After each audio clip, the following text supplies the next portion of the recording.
retour sur le plateau de TV Finance. Bonjour à toutes et à tous si vous nous rejoignez. Au rendez-vous de votre émission 100% marché financier, on va retrouver donc Daniel Cohen-Delara. Daniel qui est président de l'Association française des analystes techniques et qui a dégoté pour nous trois indices, trois actifs à suivre tout particulièrement aujourd'hui. Bonjour Daniel. Bonjour Louis-Antoine. Bonjour, je vous remercie d'être avec nous ce matin.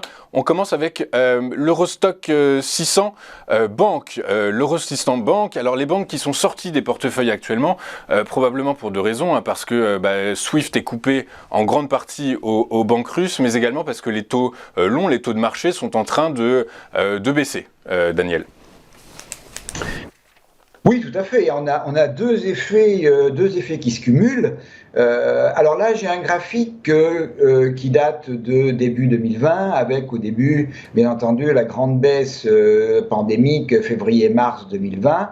Et le secteur bancaire est resté dans un espèce de range entre 80 et 104, indice 104, jusqu'en fin 2020, et depuis 2021, on était dans une tendance haussière inscrite dans un canal haussier et qui plus est, avait depuis le début de la fin de l'année dernière, les premiers jours de cette année, avait connu également un rallye qui était justement emmené par cette montée des taux.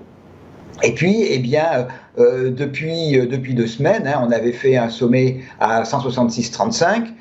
On était hier soir autour de 132, donc on avait déjà perdu 20%. Il est clair que les deux éléments que vous avez indiqués, ont un effet tout à fait défavorable sur le secteur bancaire. Alors j'ai mis deux moyennes mobiles qui fonctionnent bien à long terme. On est sur un graphique hebdomadaire. La moyenne mobile 65 périodes qui a été respectivement support et résistance. Et on voit que à hier soir, cette moyenne mobile a été enfoncée par le marché. Et la moyenne mobile exponentielle 34, qui elle également avait été un support de la hausse comme la branche basse du canal baissier, a été enfoncée également. On voit que le RSI est à un niveau de 36, c'est-à-dire un niveau bas, mais qui n'est pas un niveau de survente. Donc il y a encore largement des possibilités au marché, à l'indice bancaire, de continuer la baisse, surtout si la situation en Ukraine ne s'améliore pas. Alors, quels sont les niveaux qu'il faut anticiper?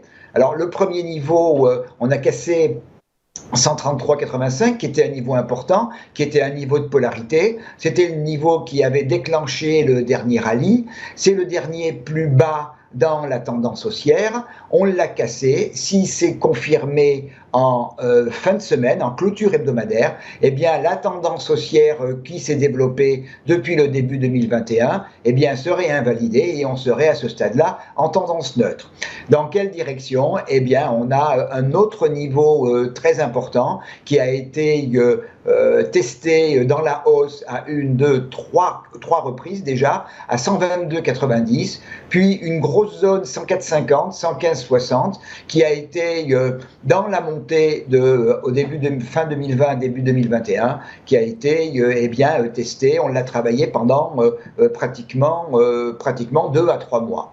Alors, l'espoir, si les choses s'améliorent sur le front militaire et diplomatique, et le premier niveau qu'il faudrait reprendre, c'est 141,05, qui était un ancien plus haut, qui est un niveau qui a été testé la semaine dernière et qui a été retesté négativement cette semaine, et reprendre bien entendu le canal haussier. Donc il faudrait, pour que cette tendance qui s'inverse en ce moment ne continue pas à s'inverser, il faudrait réintégrer le canal haussier.